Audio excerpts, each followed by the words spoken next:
The arrival. The Zephyrian atmosphere shimmered like an opal as the human diplomatic shuttle descended towards the royal spaceport. Aboard, Ambassador Zane Winters triple-checked his appearance in the mirror. Crisp white uniform, pressed and spotless. Dark hair trimmed and combed to perfection. He needed to make the ideal first impression. Earth had come a long way since its first contact with the intergalactic community.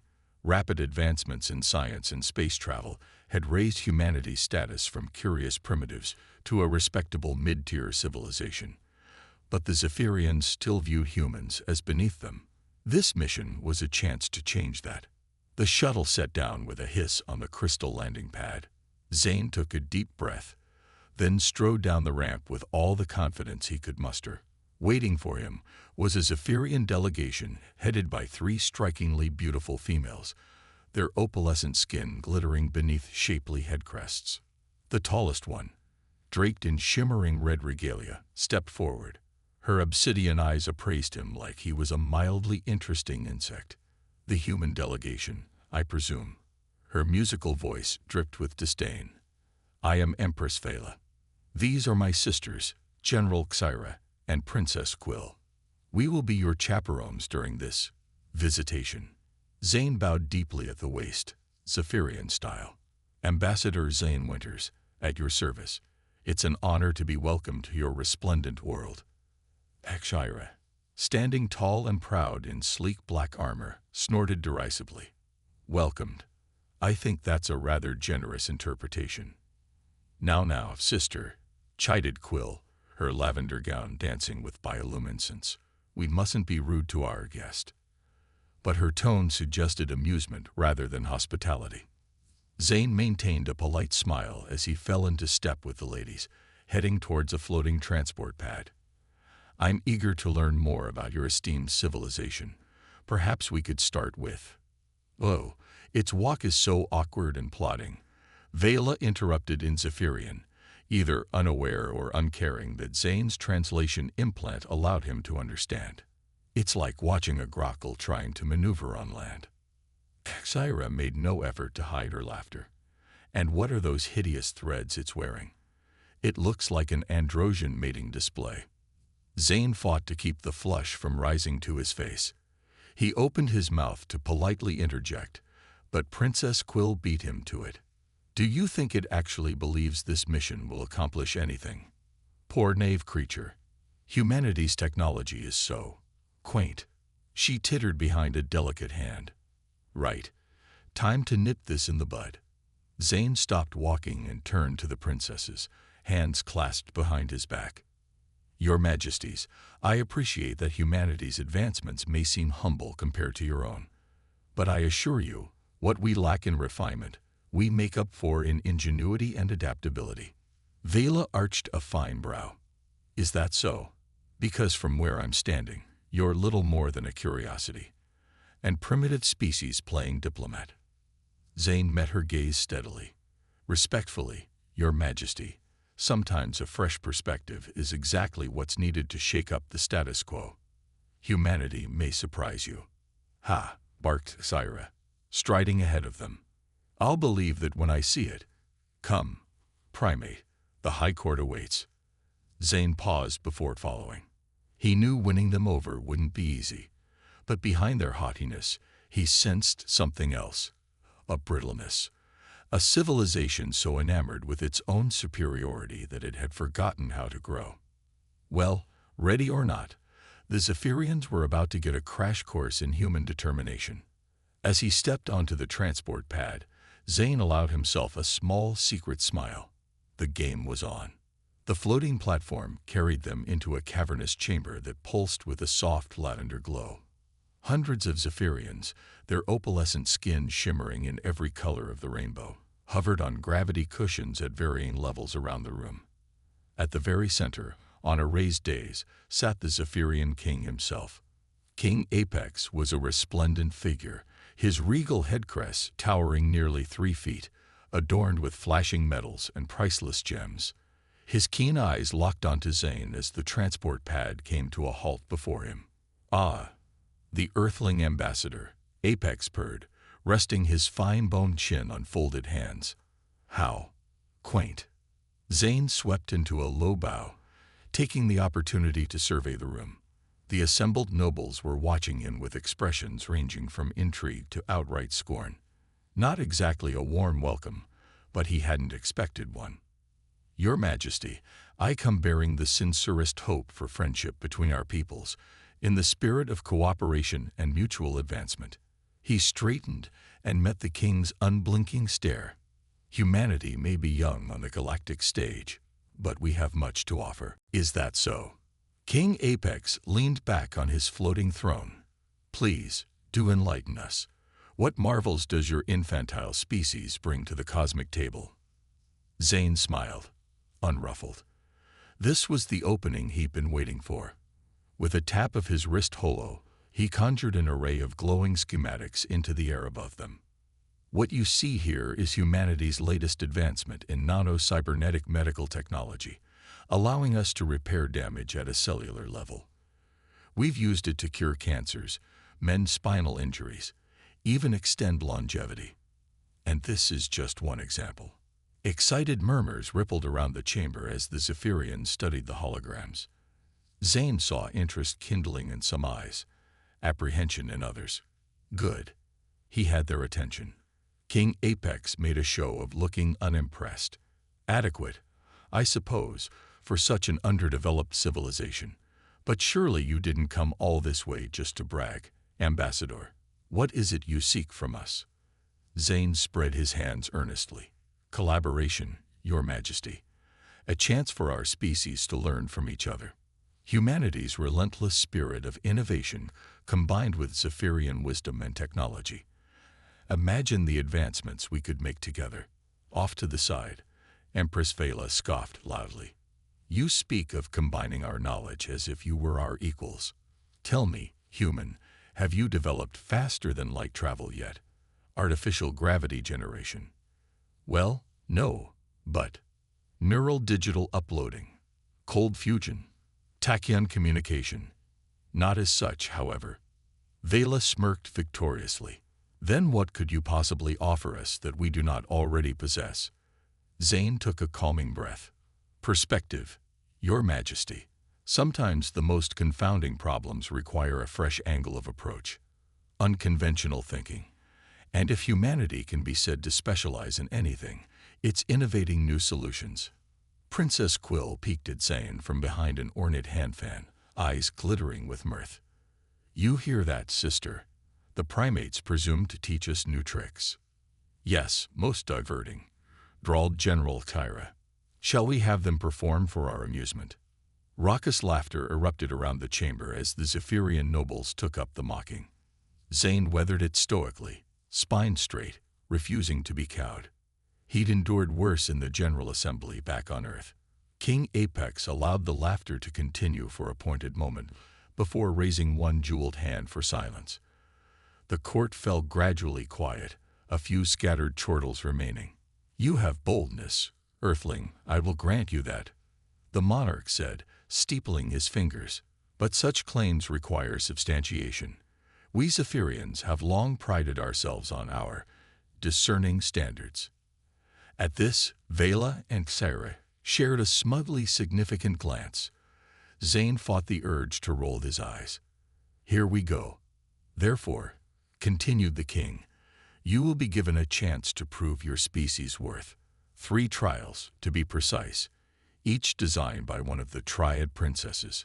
He gestured languidly to his daughters, who had stepped forward with matching shark-like grins.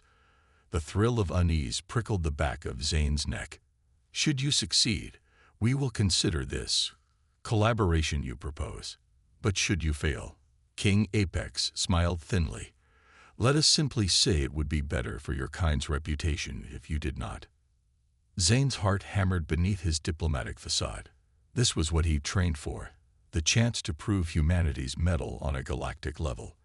The stakes couldn't be higher.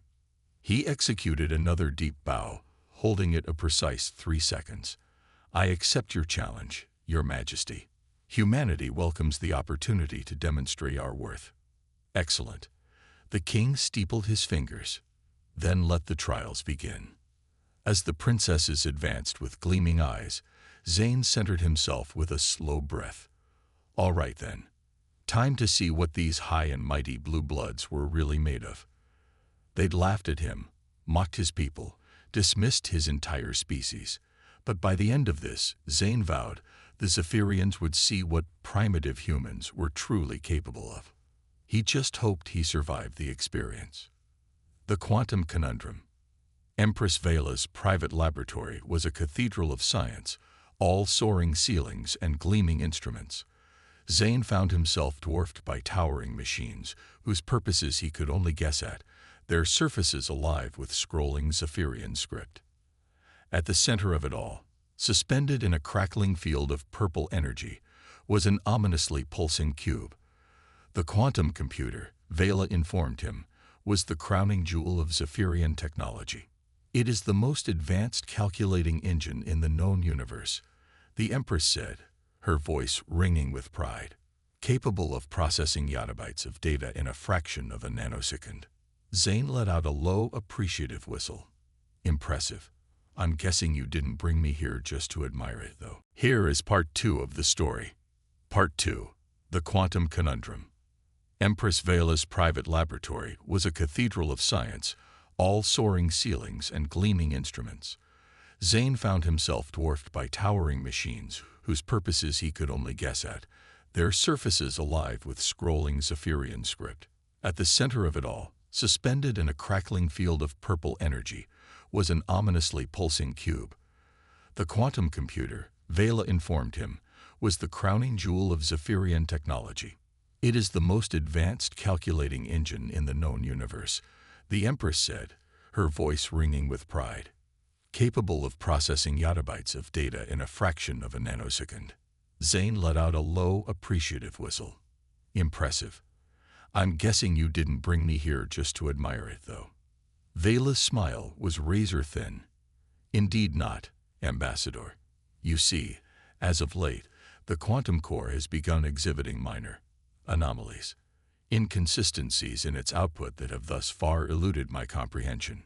She fixed him with an imperious stare, as if daring him to laugh. Your trial is this.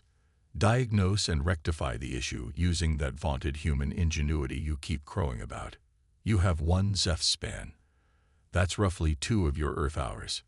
With that, she spun on her heel and strode from the lab, leaving Zane alone with the innocuously blinking cube. Right then, he cracked his knuckles. Time to get to work.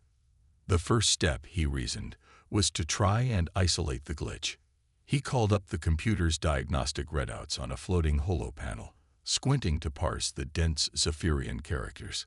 It was slow going, even with his translation implant, but gradually he began to notice a pattern. Every time the computer was tasked with a particularly complex recursive algorithm, its processing speed lagged by several picoseconds.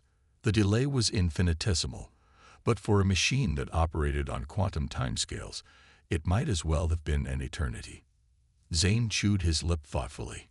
In his experience, when a system that complex experienced slowdowns, it usually meant one of 2 things.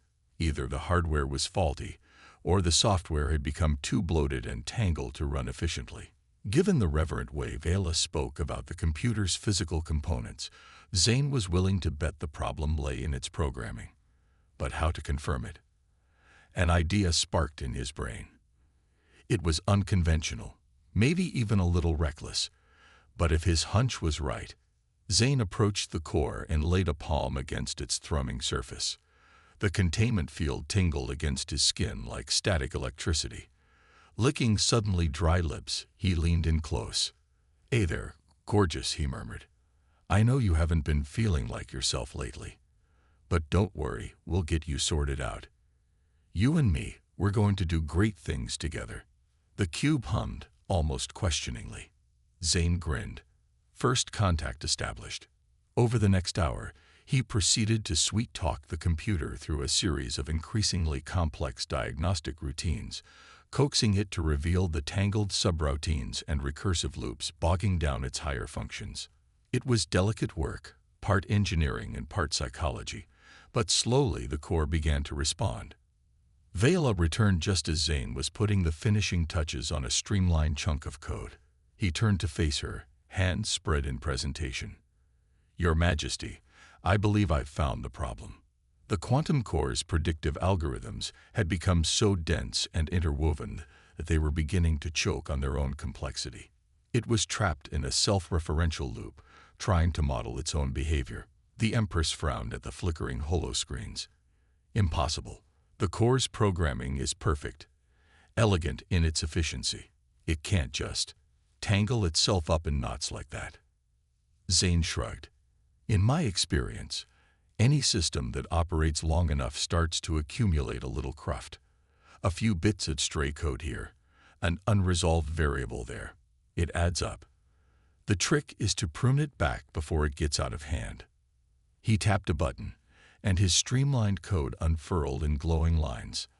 "I've written a patch that should clear out the clutter and restore system efficiency. With your permission." Vela squinted suspiciously at him for a long moment, then jerked her chin towards the core. Zane grinned and turned to upload the patch. The quantum core pulsed once, twice. Then, with a rising hum, its processing speed ticked up, climbing higher and faster until the indicator lights blurred into streaks. Vela gasped audibly. 300 yottabytes per nanosecond. 400. 5. It's performing better than it ever has. She whirled on Zane, dark eyes wide.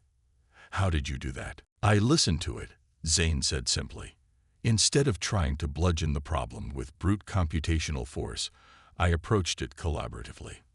Asked the core to show me where it was struggling, then gave it the tools to optimize itself. Sometimes all a system needs to reach its potential is a little coaxing in the right direction." He met her gaze, holding it meaningfully. "Even the most advanced civilizations can benefit from a fresh perspective now and then.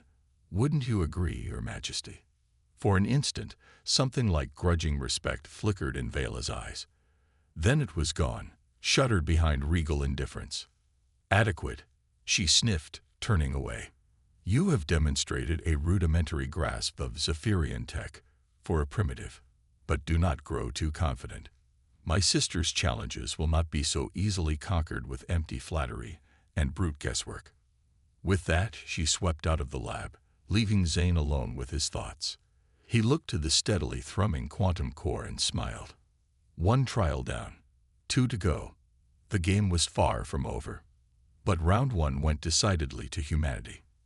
As the lab doors hissed shut behind him, Zane rolled his shoulders, trying to ease the tension that had accumulated during his focused work. Vela's challenge had been a test of his technical acumen, forcing him to think on his feet and adapt to alien systems. He could only imagine what the general and the princess had in store. His thoughts were interrupted by the click of armored footsteps. General Xera rounded the corner at a precise march, her obsidian eyes hard as flint. "I see you managed to muddle your way through the Empress' little toy," she said curtly. "Do not expect such clemency from me. Follow." Without waiting for a response, she spun on her heel and strode off down the corridor. Zane hurried to catch up, his dress shoes squeaking slightly on the polished crystal floor. Xera led him to a vast, high-ceilinged chamber that buzzed and crackled with barely restrained energy. The walls were lined with towering generators, their coils glowing in eerie blue. Zane felt the hair on his arms stand up as they approached the room's centerpiece, a shimmering, semi-transparent cube, easily 10 meters to a side. "Behold," the general said, a note of pride creeping into her clipped tone. "The Zephyrian Combat Simulator. Within this room, we hone the skills of our greatest warriors. Today, human, it will test your strategic mettle." She tapped a control on her wrist, and the air inside the cube rippled and flexed. A perfect hologram of a contested star system bloomed into existence, the void between planets alive with darting fighter craft and drifting hulks of warships. "The scenario is thus," Tyra continued. "You command the beleaguered forces of the Orion Confederacy, whose territory is under siege by the Kallax Dominion. Your objective is to hold the line at the Antares corridor until reinforcements arrive. Fail, and the Dominion will punch through to the Confederacy's core worlds. Her teeth flashed in a predatory smile. You will face me in single combat simulation. Prove your species' tactical acumen, if you have any. The simulation will begin in 5 milliseconds. Prepare yourself. With that, she spun and marched towards a pod-like structure rising from the floor on the opposite side of the room. It hissed open at her approach, revealing a form-fitting command couch bristling with neural link cables.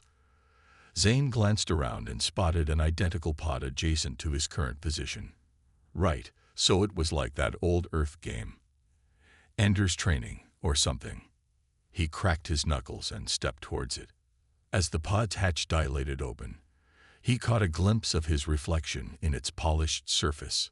He looked pale, tired, but determined. The weight of an entire species' reputation rested on his shoulders. He couldn't afford to fail. Zane settled into the command couch, the neural links settling over his head like a crown of thorns. He closed his eyes and felt the simulator hook into his sensorium, overlaying his vision with tactical displays and ship schematics. A chime sounded, and the general's voice crackled over the all-hand circuit. Simulation commencing. Glory to the hegemony. And then, chaos. Zane found himself submerged in the thick of the simulated battle, the Confederacy fleet arrayed before him like pieces on a Pelmtac board. The Kallax ships were aggressive and numerous, swarming his thinly stretched lines like hymenoptera. He took a shaky breath, trying to make sense of the shimmering tactical display. Okay, Zane, you got this. Just like Mrs. Isley's killer calculus tests back in high school. Start with what you know and go from there. The Confederacy had the superior position, holding the high ground around the corridor's choke point. But the Kallax had numbers, and they were pressing that advantage ruthlessly. Already the invaders had isolated and overwhelmed 2 of his picket ships, opening a gap in his formation. Think, Zane. You've read the strategic treatises, studied the great battles of history. Hannibal at Cannae, Nelson at Trafalgar, Musk at Mars. A flash of inspiration struck him. The Kallax were attacking in a classic Zephyrian phalanx formation, tight, disciplined, and unyielding. Evzyra was following the teachings of her people's greatest tacticians to the letter. But he was human, and if there was one thing humans excelled at, it was tearing up the rulebook. All ships, consolidated formation Delta 5, he ordered. Frigates Sagan and Hawking, I need a pinpoint slip space jump. Traverse to coordinates Beta 6-2, right in the middle of their formation. The bridge officers' startled acknowledgments overlapped over the comm, but they followed his orders with admirable speed. On the TAC display, the Confederacy fleet began a complex ballet of reforming lines and pinpoint FTL jumps. Within moments, the 2 frigates had materialized in the heart of the Kallax swarm, guns blazing in all directions. The Dominion ships scattered like shredded paper, their phalanx broken. Zyra's enraged snarl crackled over the all-hands. What treachery is this? Stand and fight, you cowards. It's called a crazy Ivan, Zane shot back. A little trick I picked up from an old Earth history about a nation called Russer. They knew a thing or two about snatching victory from the jaws of defeat. He leaned forward in his command couch, fingers flying over the haptic controls. All ships press the attack. Keep them divided and off balance. And watch your 6, the general's not done yet. For the next hour, they traded maneuvers, each seeking to outwit and outflank the other. Zane's unorthodox tactics kept Evzyra frustrated and reactive, but her ship's superior firepower took a heavy toll on his fleet. In the end, it was a near thing. A daring gambit involving a rigged freighter and a solar flare that finally broke the Dominion's advance. As the simulation wound down, tallying his points, Zane sagged back into his command couch, sweat plastering his hair to his brow. The pod hissed open, and he staggered out on wobbly legs. Across the room, Thyra did the same, her face thunderous. You, she spat, stalking towards him. What were those craven, dishonorable tactics? We should have annihilated you thrice over. Zane raised his hands in placation, too exhausted to flinch at her ire.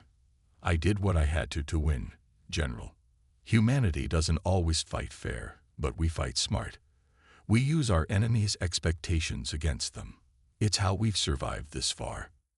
She halted a scant meter from him, fists clenched, shoulders heaving. For a moment, Zane tensed, expecting a blow. Then, to his shock, Syra threw back her head and laughed. Ha! Fight smart, is it? I like that.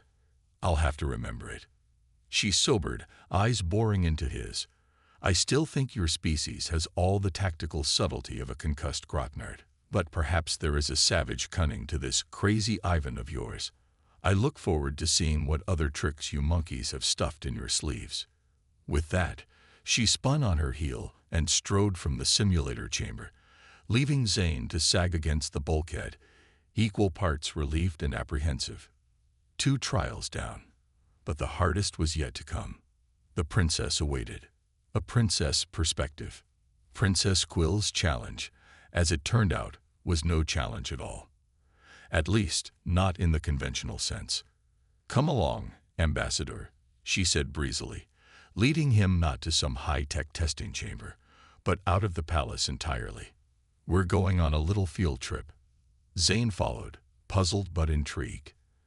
After the high-stakes pressure of Vela's quantum conundrum and Syra's battle simulation, a change of pace was more than welcome. Quill led him to a sleek, bullet-shaped shuttle car waiting in the palace's grand courtyard. At her gesture, the gull-wing door lifted open, revealing a plush interior upholstered in rich crimson sin leather. After you, she said, with a playful half-curtsy. Zane climbed in, careful not to scuff the spotless deck with his boots. As the door whispered shut, Quill slid into the pilot's seat and tapped a series of glowing runes on the control panel. The shuttle hummed to life, lifting off the polished obsidian with a barely perceptible jolt. Zane pressed his face to the window, watching the palace's soaring spires dwindle behind them as they accelerated over the city. Magnificent, isn't it? Quill said softly, her eyes fixed on some distant point. The celestial citadel, the heart of our empire, a testament to Zephyrian ingenuity and ambition, carved from the bones of this world itself. A princess perspective. Princess Quill's challenge, as it turned out, was no challenge at all. At least, not in the conventional sense.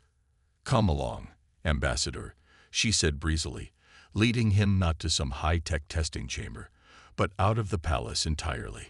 We're going on a little field trip. Zane followed, puzzled but intrigued.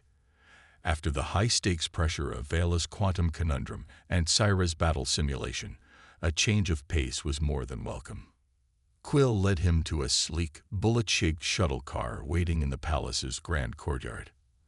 At her gesture, the gull-wing door lifted open, revealing a plush interior upholstered in rich crimson sin leather. After you, she said, with a playful half-curtsy.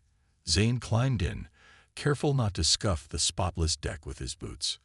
As the door whispered shut, Quill slid into the pilot's seat and tapped a series of glowing runes on the control panel. The shuttle hummed to life, lifting off the polished obsidian with a barely perceptible jolt. Zane pressed his face to the window, watching the palace's soaring spires dwindle behind them as they accelerated over the city. Magnificent, isn't it? Quill said softly, her eyes fixed on some distant point. The celestial citadel, the heart of our empire, a testament to Zephyrian ingenuity and ambition, carved from the bones of this world itself. Zane nodded, drinking in the view. The city was a marvel of architectural audacity, all gravity-defying angles and grandly sweeping curves. Everywhere he looked, the structures seemed to glow with their own inner radiance, as if the very crystal from which they were hewn was infused with starlight. And yet, something felt off. It took him a moment to put his finger on it, but then it clicked. "Where are all the people?" he asked. Quill glanced at him, one sculpted eyebrow raised. "Pardon?" Zane gestured at the gleaming spires. The city. It's beautiful, but it feels empty. Where are the citizens, the shopkeepers, the restaurateurs, the buskers, and street urchins and cabbies? The princess was silent for a long moment, her gaze hooded and unreadable. Then, without a word, she banked the shuttle into a steep dive, arrowing down towards the city's underbelly. Zane yelped, instinctively grabbing for a handhold, but Quill's control was perfect.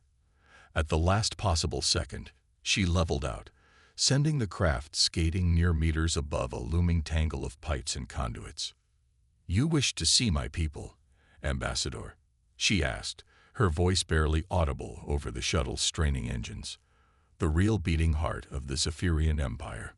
Then behold." And with a twist of the controls, she sent them plunging into the labyrinth of the Undercity. Zane's breath caught in his throat. If the celestial citadel above was a symphony of light and order, the realm below was a shadowed cacophony. Rickety walkways and jury-rigged hovels clung to the superstructure like barnacles, teeming with more life than he'd seen in all the glittering boulevards above. Gaunt, hollow-eyed Zephyrians in patched coveralls and threadbare robes thronged the narrow streets, haggling over meager scraps and black market tech.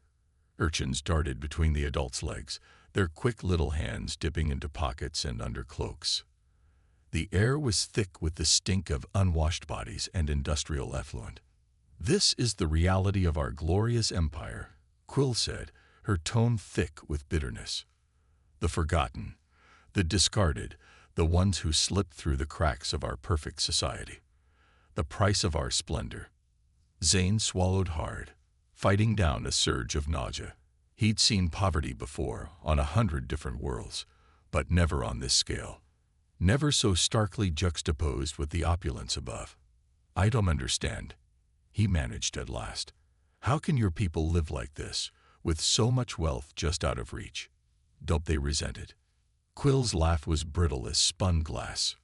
"Resent it? They worship it.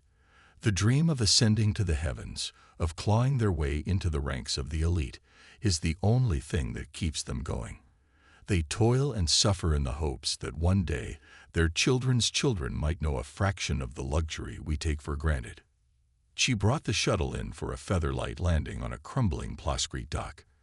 The canopy unsealed with a whispering hiss, and the acrid, chemical-tinged air of the Undercity flooded in. "Come," she said, unfolding gracefully from the pilot's seat. "Walk with me. Witness the true face of the Zephyrian Empire, Ambassador. And then tell me again of the wonders of human ingenuity." Zane followed her out into the fetid gloom, his heart heavy in his chest. This was not what he'd expected when he'd accepted the princess's challenges. He'd fought to dazzle them with human courage and cleverness, to win their respect through deeds of skill and intellect. But this was beyond him. What could one man, one soft-handed diplomat, do in the face of such entrenched suffering, such systemic inequality? Still, he had to try. For the next few hours, he and Quill wandered the labyrinth of the Undercity, speaking with its citizens, listening to their stories. Zane marveled at their resilience, their tenacity in the face of hardship. Even in the depths of squalor, they found small ways to make their lives more bearable. A scrap of bright cloth here, a salvaged bit of tech there, repurposed to some clever new end. And slowly, an idea began to take shape in his mind. Not a solution, not by a long shot, but perhaps a start. "These people have skills," he said to Quill as they paused to watch a grizzled old mechanic haggle with a group of scrappers over a salvaged grav plate. "Talents that could be put to use in the world above. They're surviving down here, but they could be thriving up there." The princess shot him a sidelong glance. "And how do you propose to convince the exalted of that, Ambassador? The elite have no use for gutter scum and dregs. Their place is down here, out of sight and out of mind." Zane met her gaze steadily. "By showing them what they're missing out on, by proving that there's more to these people than their circumstances, that they have value beyond their utility as cheap labor and expendable bodies." He gestured to the mechanic, who was now elbow-deep in the grav plate's innards, his nimble fingers dancing over the crystal circuitry with practiced ease. Take that man there. In a proper workshop, with proper tools and training, he could be revolutionizing your industries, designing new marvels to rival anything your top engineers could dream up. But because of an accident of birth, his talents are wasted down here. Quill was silent for a long moment, her gaze distant and thoughtful. Then, slowly, she nodded. You may be onto something, Ambassador, but it will not be easy. The exalted are set in their ways, blind to anything that threatens their power and privilege. They will not embrace change willingly. Zane's smile was grim. Then we'll just have to make them see the light, one way or another. And with that, they turned and made their way back to the waiting shuttle, each lost in their own thoughts. The trials were over, but Zane knew his true work was just beginning. He had opened his eyes, and the princesses, to the rot at the heart of their empire. Now it was time to lance the wound, before it festered beyond healing. The Zephyrian people deserved better, and, Omega willing, he would see that they got it, even if he had to drag the exalted kicking and screaming into a new age of equality and meritocracy. Thus resolved, Zane settled back into his seat as the shuttle lifted off, carrying them back to the palace and the judgment that awaited. Come what may, humanity would not be found wanting. This he swore.